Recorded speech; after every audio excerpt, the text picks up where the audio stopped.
Oi, tudo bem com vocês? Meu nome é Verônica Andrade, eu sou cientista social, gestora ambiental e mestre em ciências da religião. Eu criei esse canal para me divertir, criei esse canal para conversar com meus ex-alunos, com meus amigos, e durante a pandemia a gente não está podendo conversar muito com ninguém, né?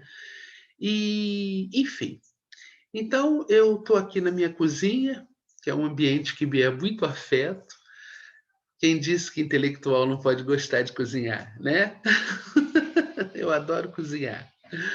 E eu vim aqui hoje porque ontem eu assisti o depoimento do Mandetta, ex-ministro da Saúde, que falou antes de ontem, mas eu assisti ontem o dele e na sequência assisti o do Tais, né?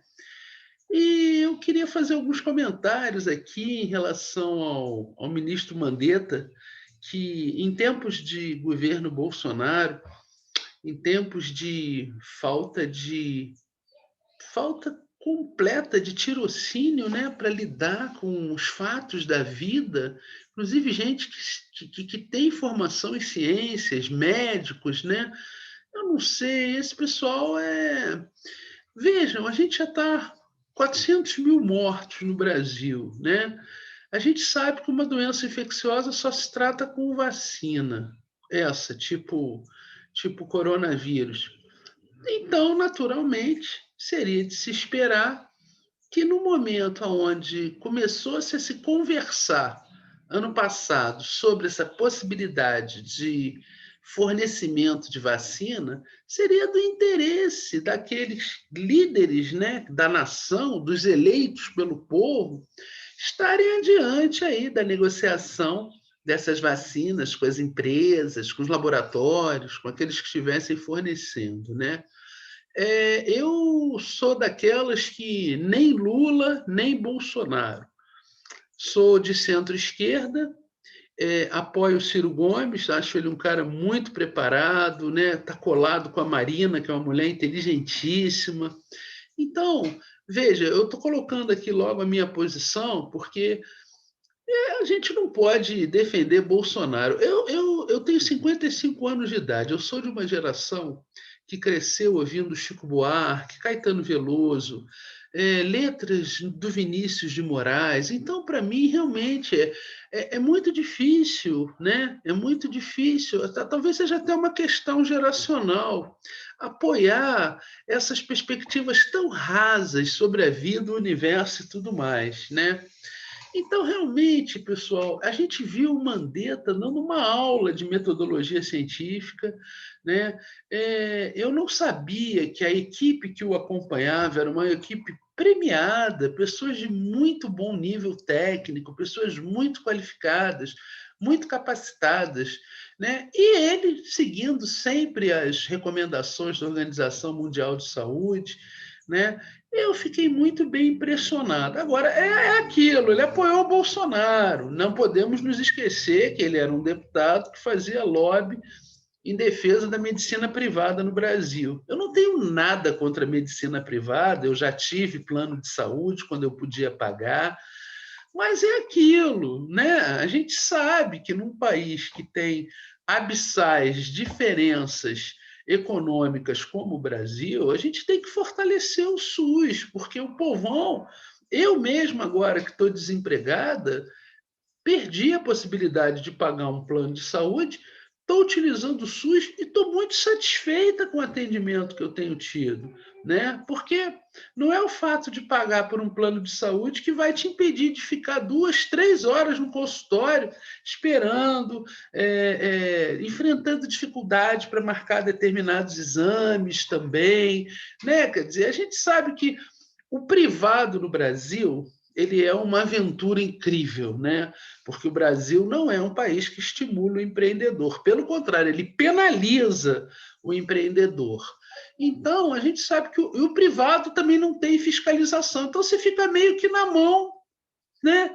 das pessoas, porque a gente só pode se virar utilizando a justiça. Por isso é que a justiça é morosa. É o único caminho que a gente tem no Brasil para procurar os nossos direitos, é o caminho da justiça, né?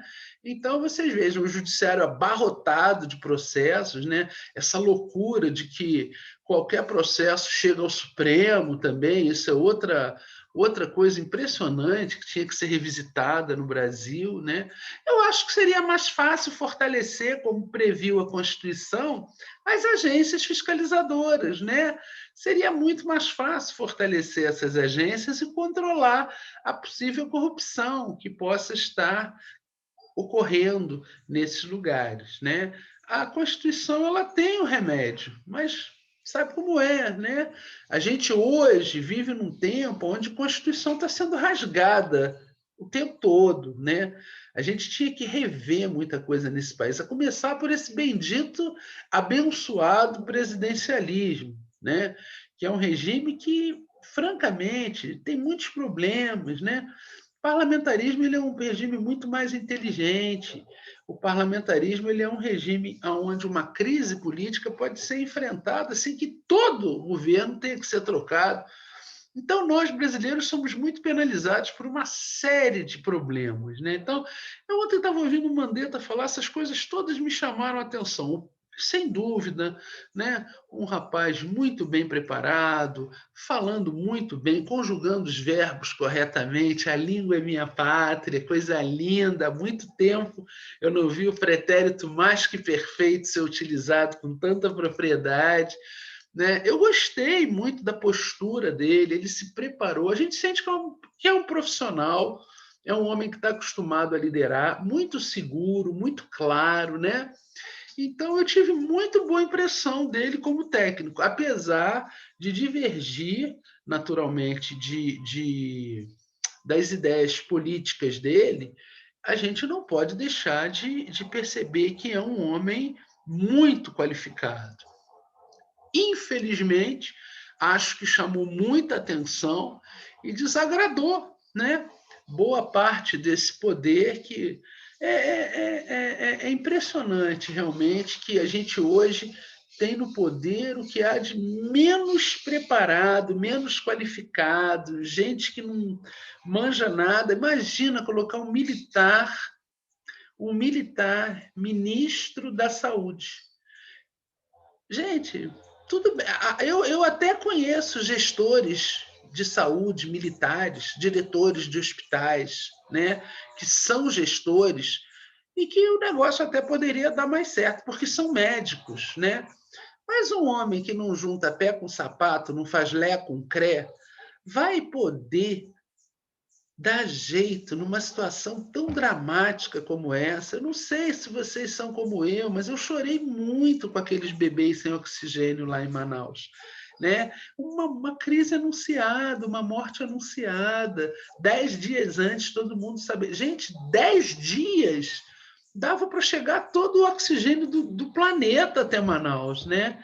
E aqueles pais abanando desesperadamente aqueles bebês. Quer dizer, então, sabe, eu acho isso uma covardia, uma coisa muito triste, né? Espero em Deus que todas essas famílias que estão perdendo agora gente de Covid se unam para processar pessoalmente os responsáveis, porque a gente sabe que, e principalmente os militares, né? Quem responde é o comandante, né? Quer dizer, quem é a liderança do Ministério da Saúde? Esse é o cara que vai ter que responder, né, por todos esses crimes. Que eu não sou advogado, mas na minha visão é um crime, né? Pessoas morrerem de morte anunciada, isso é uma vergonha, isso é uma coisa assim inimaginável, né? Então depois eu assisti o Taishi, né? E a gente já vê que quando há uma escolha mais pautada pela equipe, pelo grupo ali do Bolsonaro, o grupo mais próximo do Bolsonaro, como já cai a qualidade, né? Quer dizer, o doutor Tais parece que é um homem de pesquisa também, mas longe, ele não é político, o Mandetta é político, articulado, fala muito bem, muito simpático, muito seguro, né? Mas como é que uma pessoa, estou falando agora do Nelson Tais, como é que uma pessoa vai para a CPI Como é que uma pessoa vai para uma CPI que todo o Brasil está assistindo para dizer sim, não, não me lembro, né? Alguém num determinado momento falou: escuta, mas sabe, o senhor está aqui para contribuir com a gente. Se o senhor não sabe, se o senhor não lembra, se o senhor não viu, complicado, né? Quer dizer, realmente ele ficou muito pouco tempo, ele ficou ali tempo, acho que parece que ficou 30 e poucos dias, né? Ficou muito rápido. Foi uma passagem realmente meteórica. Eu tenho a impressão que ele não sabia onde estava se metendo. Ficou muito claro durante aquela reunião fatídica lá do 23 de abril, ficou muito claro, né? As caras que ele fazia ouvindo aquelas barbaridades sendo ditas, aqueles palavrões, aquela baixaria generalizada ali, eu, as caras que ele fazia, né? E assim, e ontem uma coisa que ficou muito clara também, né?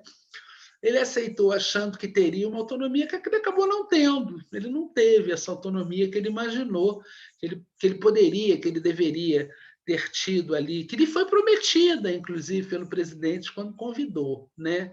Então ele sai pontualmente por causa da discordância em relação ao uso de cloroquina, né? Nós gastamos milhões produzindo um remédio ineficiente. Ontem, na fala do Mandetta, eu fiquei sabendo que o que já havia de cloroquina, que é um remédio utilizado para combater a malária, era mais do que suficiente no Brasil, não precisava ter se produzido mais. Mas, à época, o nosso presidente, muito deslumbrado com o Homem-Laranja lá nos Estados Unidos, que também estimulou o uso de cloroquina, ele aqui, né, nós, como macaquinhos dos americanos, é, reproduzimos, né, essa sandice e acabamos gastando milhões, né, no remédio que seguramente não vai ser utilizado, né. Outra coisa também, né, os testes que o Mandetta encomendou, que estão se estragando, parece que não foram utilizados, né. Isso para mim não ficou muito claro no depoimento do Tais também, mas meu filho ontem fez o teste da Covid, foi necessário, porque vai fazer um exame, e pagou num laboratório particular, o teste mais simplesinho, R$ 130. Quer dizer, vejam vocês, né, um teste que todos nós da população devíamos estar nos submetendo, todo mundo devia estar fazendo. Esses testes foram comprados, não foram distribuídos e estão se estragando, né? Quer dizer, então isso tudo, sabe? Isso tudo isso realmente é muito triste, né? É para a gente pensar realmente que esses salvadores da pátria, essas soluções rápidas, puxa, tinha os candidatos à presidência, independente de suas visões políticas, de suas incorporações ideológicas em 2018, eles eram homens inteligentes, eram professores universitários, né? Realmente o pessoal escolheu mal, né? Muita gente, conheço muita gente que votou no Bolsonaro para tirar o PT, mas está super arrependido, né? Porque muita gente votou em função do Moro, que também se arrependeu, de pessoas que. E daquele discurso mentiroso, né? Porque, pô, eu sou carioca, conheço essa história de Bolsonaro já há 30 anos, entendeu? Bolsonaro tá metido com tudo de mais velho na política, por isso que ele se aproximou do Centrão, né? É um cara que faz malversação de dinheiro público, está envolvido aí com funcionário fantasma, está envolvido com milícia, quer dizer, então realmente, né, o que tem de novo no Bolsonaro? Nada. Até no Lula ele votou, não tem nada de novo no Bolsonaro, né? E a gente tinha ali excelentes candidatos, ainda que eu não concordasse ideologicamente com algumas posturas, poxa, eram de muito mais bem preparados, de muito melhor nível intelectual, né?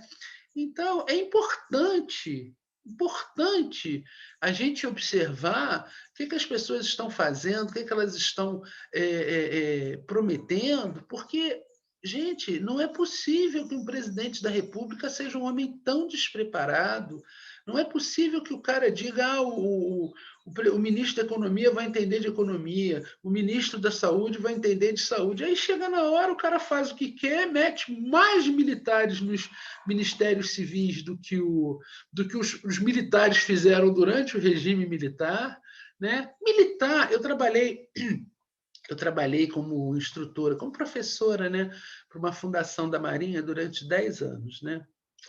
E quando eu entrei para essa fundação, nos anos 90, eu ainda tive a oportunidade de trabalhar com aqueles militares que apoiaram o regime militar. E na época, né, eu, como todo jovem da minha geração, eu era de esquerda. Né? Eu cresci durante o regime militar, então toda a minha orientação era crítica àquele momento que nós estávamos vivendo, onde havia perda das liberdades individuais, autoritarismo, tortura. Então, a gente era contra tudo aquilo, lutávamos contra o regime militar. Quando eu fui trabalhar com os militares, eu fui já com 10 pés atrás, né? Fui com muito pé atrás, mas ali no dia a dia, convivendo com aqueles homens, e também com mais maturidade, eu percebi que aqueles homens eles eram patriotas, eles apoiaram o golpe de 64, porque eles achavam que aquilo seria melhor para a estabilidade política do Brasil. Então, ainda que eu não concordasse com essa visão, conhecendo-os pessoalmente no dia a dia, eram pessoas de muito bom caráter. Né? Não eram pessoas que apoiassem os exageros, segundo eles diziam. Não houve excessos, houve exageros, não era para meter pé na porta, não era para torturar, não era, não era isso, não foi bem assim. Enfim, eu trabalhei, pelo menos, com o grupo todo ligado ao ensino. Sabe que o pessoal do ensino sempre tem uma visão mais crítica, né? Então, educação e tal. Então, não eram como esses militares já na minha geração. Né? Na minha geração, eu via já gente que não tinha nenhuma perspectiva de ingressar numa universidade pública e que via no Exército, a Marinha e a Aeronáutica, uma oportunidade. Um menino que não tinha condições nem recursos para estudar, essas forças os acolhiam, né? Lhes davam 3 refeições por dia, uma cama limpa para dormir, e no meu tempo ainda davam uniforme. Então, era um bom negócio para uma pessoa que gostava de estudar e que não tinha condições financeiras, era um bom negócio. Né? Assim foram os seminários durante tanto tempo. Né? Eu, inclusive, conheci um rapaz que me disse que tinha 6 tios padres. Falei: poxa, mas 6 tios padres? Será que todos eles tinham vocação, né? Ele disse: não, a questão não era vocação, a questão é que a minha avó ficou viúva, a mãe dele ficou viúva no interior do Rio Grande do Sul, na década de 30. Você imagina, década de 30, no interior do Rio Grande do Sul, uma mulher sozinha com 7 filhos. Né? Ela tinha uma filha e 6 filhos homens, eu não me lembro se eram 7 filhos homens. Eu sei que tinha uma filha e um monte de filhos. O que ela fez? Ela disse: bom, a menina fica comigo porque mulher não precisa estudar, então eu posso ensinar para ela o que ela precisa saber. Então ela ensinou a menina a ser esposa e mãe, a lavar, passar, cozinhar. E aos homens ela entregou um seminário. Disse: olha, está aqui meus filhos, né? Se os senhores puderem acolhê-los, né? Eu ficarei imensamente grato. Colocou os meninos num seminário jesuíta e foi a luta. Quer dizer, então vejam, são histórias interessantes, né? Para a gente analisar, para a gente avaliar. E hoje ela tem aí esse monte de filhos padres. Né? Naturalmente, nem todos têm vocação. Agora, o seminário deve ter proporcionado a eles uma vida confortável, que naturalmente a possibilidade de estudar, a possibilidade de crescer dentro de um modelo institucional que, ainda que equivocado, deu a eles o suporte que eles precisavam. Né? Então, a gente precisa olhar caso a caso, né, para entender como é que são essas questões. Né? Isso eu estou contando a vocês de uma experiência que eu vivi no final dos anos 80, início dos anos 90. Quer dizer, são histórias da minha geração, né? Hoje em dia a coisa está muito diferente já, né? De 10 anos para cá, o mundo se transformou completamente. Felizmente, eu tenho podido acompanhar essa transformação e apoiar muita coisa boa que surgiu, né? Em termos de respeito à Constituição, de combate a posturas preconceituosas e sem sentido, né? Isso tudo foi muito bacana, né? Agora, essa glamorização que se faz da falta de capacidade, da falta de conteúdo, eu sinto muita falta, eu sinto muita falta. Eu sinto muita falta, está tudo muito raso, né? Essas expressões de cultura periférica, elas são muito interessantes, elas precisam ser apoiadas, mas para que os conteúdos sejam melhores, falta educação, educação formal, sala de aula, né? Escola, estudo. Isso é muito importante, sabe? É muito importante. Então, eu não quero ficar aqui me queixando de nada, porque o dia está lindo, eu já vou enfrentar ali a minha pia e dizer para vocês que eu estou muito feliz com a chegada do Dia das Mães, né? Estou muito feliz, eu gosto muito do Dia das Mães, eu adoro o Dia das Mães, porque de tudo que eu fiz na minha vida, eu acho que o que eu fiz melhor foi ser mãe do meu filho, né? Eu aprendi muito sobre o amor, eu aprendi muito sobre relacionamento sendo mãe, né? E eu não imaginava que a maternidade pudesse me trazer assim tantas compreensões, né? Então eu adoro ser mãe. Eu também sou mãe de bicho. Vocês estão ouvindo meus cachorros, né? Deve ter alguém passando aqui na frente do portão. Eu tenho quatro cachorros e eu sou mãe de bicho, sou mãe de gente. Também adoro ser mãe de bicho, né? Eles me dão um amor tão grande que é impressionante, né? A alegria que esses animais nos dão. Faz um pouquinho de barulho, mas daqui a pouco passa. Estou na função deles, né? Latir porque eles não conhecem. Mas então, como o Dia das Mães vem aí, eu vou até fechar aqui a porta um pouquinho para ver se melhora o barulho, senão o áudio do vídeo fica horrível, né? Eu estou pensando em fazer um prato. Eu queria fazer alguma coisa com bacalhau, mas o bacalhau está muito caro, eu não estou com condições. Então, como o pobre tem que ser criativo, né? Eu vou utilizar a minha criatividade. Eu vou fazer uma sardinhada. Eu vou comprar sardinha e estou pensando em fazer aí uma caminha de batata com sardinhas bem temperadinhas, um belo molho de tomate, cebola, pimentão, coentro, que é muito legal com peixe. Colocar isso no forno, regar com bastante azeite, colocar no forno. Eu acho que vai ficar legal, né? Eu acho que vai ficar legal. E como sobremesa, eu vou fazer uma torta mousse de prestígio. Tem muitas receitas no YouTube, né?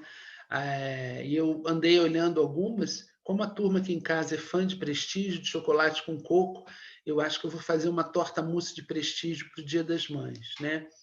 Eu espero que eu consiga mostrar tudo isso para vocês e espero que a gente possa estabelecer aqui uma relação. Vou tentar agora de manhã, que é o único momento que eu tenho, né? Quando eu acordo, eu desço aqui para a cozinha. Moro numa casa de 2 andares, eu desço aqui para a cozinha e o dia ainda está começando, o pessoal está começando a acordar. E é um tempo que eu tenho ainda de trocar umas ideias, de me organizar, de pensar um pouco na vida, de pensar um pouco no meu dia, né? E fazer novos amigos aqui, criar esse canal para fazer novos amigos aqui, para estabelecer uma interlocução. Está todo mundo aqui de quarentena, né? E eu sinto falta de conversar com as pessoas, né? Estabelecer assim relações mais inteligentes, né? Mais propositivas e tal. Então, pessoal, é isso, né? Eu, inclusive, para o Dia das Mães, estou lançando um mini curso chamado Mulher Poderosa.